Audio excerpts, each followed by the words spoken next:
My name is Jason and this is Just Watches. Okay, this is a new titanium field watch from Dufrane that Steven, the founder, was kind enough to let me borrow for review. Now, if you don't know about Dufrane, this Austin, Texas-based brand draws inspiration from landmarks in and around Austin. The Mabry pays homage to Austin's own Camp Mabry, which is Texas's third oldest military installation and was founded in 1892. Headquarters to the Texas Military Department and home to the Texas Military Museum, Camp Mabry is steeped in history. Now, before we get to the review, if you're enjoying the contents of this channel, I invite you to subscribe, and if you like the contents of this individual video, please give it a thumbs up. Thank you so much. For price and availability, this watch is currently available for pre-order on the Dufrane Watches website with a delivery date of late fall. The price is $599 US. The case is 39 millimeters in diameter, 47 millimeters lug to lug.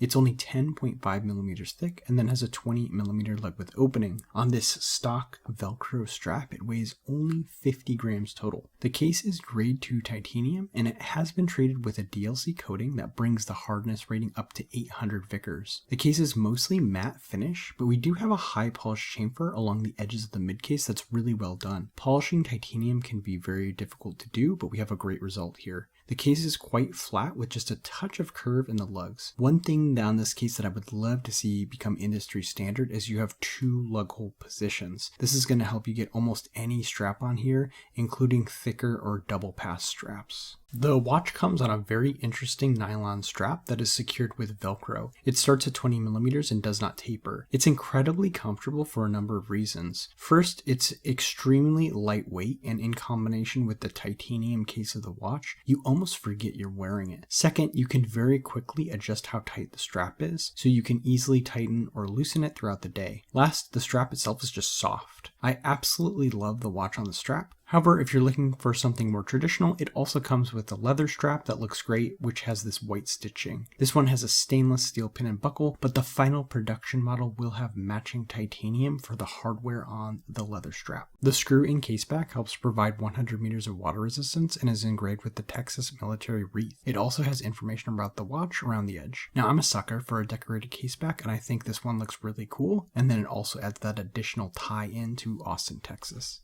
This watch is powered by the Swiss Sellita SW201 Elaboré grade movement. This is a 28,800 vibration per hour, hacking, hand-winding movement with a 38-hour power reserve and a stated accuracy of plus or minus 7 to 20 seconds a day. However, these have been further regulated to plus or minus 8 seconds a day. It also features a quick set date. Now this one is running great between plus 3 and plus 4 seconds a day with the dial up, and between plus 3 to plus 5 with the crown up. Now many micro brands would use a Miyota 9000 at this price point, so I'm really happy to see a Sellita used here instead.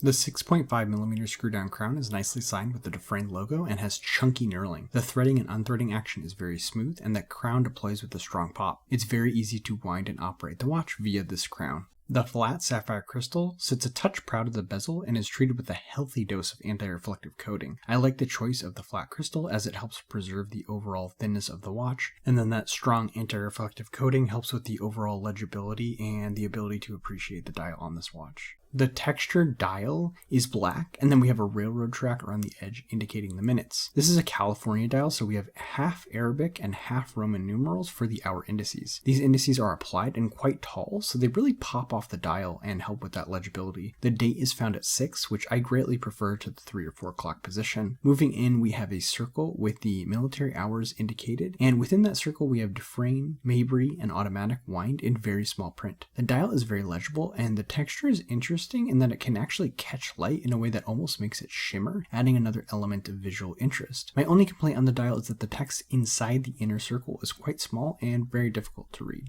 The hour and minute hands are edged in white and filled with lume. The second hand has an orange tip and a lollipop counterbalance. The hands really pop against this dial. I would love if the minute hand was a bit longer, as it terminates just short of the railroad track at the edge of the dial, but it's not lost on me that one of the lines on the inside of the minute hand perfectly overlaps the inner circle on the dial, and I really like that, so I'll let the length slide this time. For lume, we have BGW9. I love the blue glow of BGW9, and the lume here is quite solid. It falls just short of the intensity of, say, a Seiko diver, but it's still really easy to read in the dark in the middle of the night. And here's the watch on my 6 3/4 inch wrist. 39 millimeters on my size wrist is kind of just the magic sweet spot, but I think this watch will work well on a variety of wrist sizes, including somewhat smaller and larger than mine.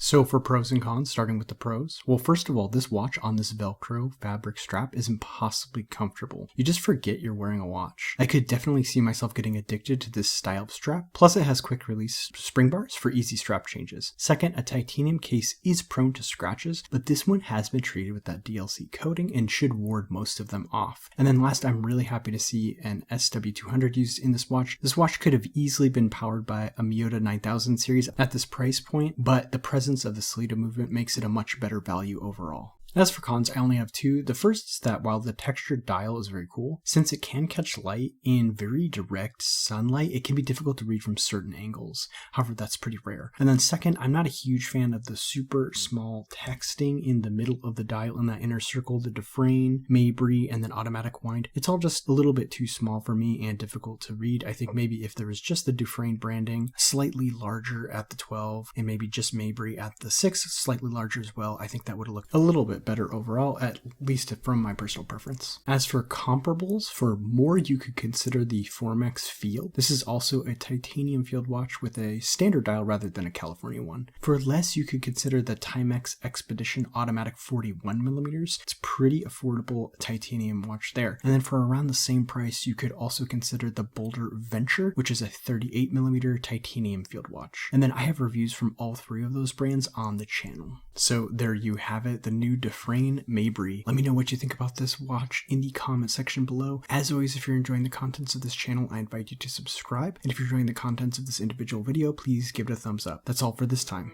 My name is Jason, and you've been watching Just Watches.